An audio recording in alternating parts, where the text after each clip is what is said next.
ออกทงพี่น้องวันนี้ออกมาสวยเลยมาหาตอนนกเขาพูนขันอยู่แถวตัวหนึ่งกู้อยู่เมื่อกี้นี่ง่อยอยู่นี่ยิงมาทันออกไม้นี่เขาใหญ่เราสิอ้อมไปยิงอยู่เทียงนะครับมันเห็นมันบินไปก่อนนกเขาน้อยก็ขันอยู่แถวกู้อยู่เขาสว่างเบิ่งบรรยากาศสวยแล้วมันออกมาเที่ยงเพลนแหละถ้ารุ่นน้ำกันพี่น้องสิได้อยู่บ่ได้โตได้แต้มอยู่บ่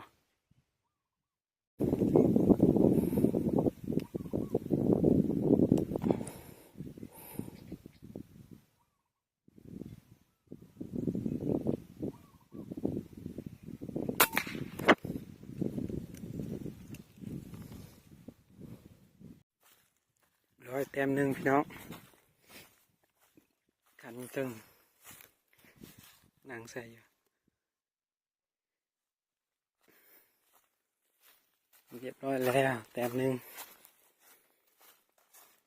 หาเบอร์ของกันก่อนตกลงมาแถวนี้เจอแล้วนัดเดียวจอดแต้มหนึ่งพี่น้องถ้าลุ้นกันอีกถ้าลุ้นกินอีกต่อไปเนาะ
หิวเขาเลยน้องเอ้ยได้นกตัวเดียวเห็ดนกเห็ดพัดกินกับแจ่วนะพักเม็กเนาะมันแก่เลยมันแก่ไปได้พักอะไร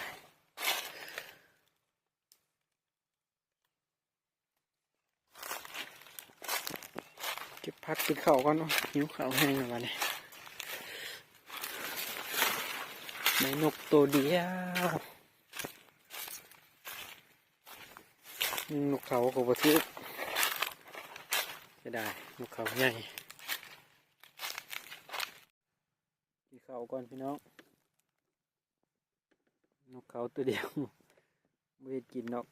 กินข้าวกับแจ่วนี่กินข้าวแล้วยังจะไปหาเลาะต่อข้าวกับแจ่วเนี่ยมื้อนี้นกตัวเดียวโอ้ยหิวข้าวเลยตัวเดียวบ่เฮ็ดกินเนาะขออนุญาตกินข้าวกันเด้อแจ่วแล้วก็มาไข่เนาะมาไข่มาทันสุกซ้ำนี่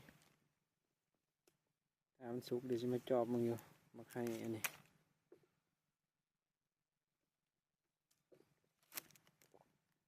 แจ่วนี่ แจ่วมาแต่เฮือนขออนุญาตกินข้าวกันเด้อวันนี้เด้อไอ้นกตัวเดียวบ่มานปานใดมื้อนี้ยิงนกเขาก็บ่ถึกต่อนกเขากับนกกำลังสิเข้าแบดเบิดโอ้ยลำโพงก็ได้ตายห่าแล้วแนวนี้ก็เรียกว่าซากแบดเบิดมือเบิดเว้นก็ยัง ฮอดก็ยังเบิดอยู่แบตก็ได้จักเป็นจังได๋สากแบบบ่เข้าได้กินข้าวกับแจ่วแล้วมื้อนี้ขออนุญาตกินข้าวก่อนเด้อพี่น้องเด้อเดี๋ยวเจอกันกินข้าวแล้วจังสิหาเลาะมีพอได้ยิงอยู่บ่ตอนแรกนี่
ถ่ายบ่ทันเนาะพี่น้อง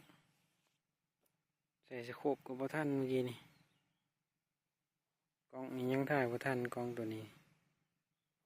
ลืมกดถ่ายบ่ทันฟาวหลายทันแต่ตอนไล่คุบยิง2 บาทเนาะจังอยู่ยิง2 บาทจังอยู่มันถือบ่คักว่าแต่มิดถือขาบ่จนได้ไล่คุบเอาหางยาวนี่นกสลกคกบ่เขาเอิ้นนกอันนี้นกหางยาวนึงทำอิดมาสิบ่ยิงมันรอตารอใจหลายนกเขาประคันอยู่ใกล้ๆไปนกเขาเห็นไว้บินไปก่อนก็ยิงตัวนี้ซะไล่คุบเอาหมานอยู่บ่เนี่ย านอยู่เดี๋ยวจักหน่อยสิออกไปหาเลาะนกเขาอีก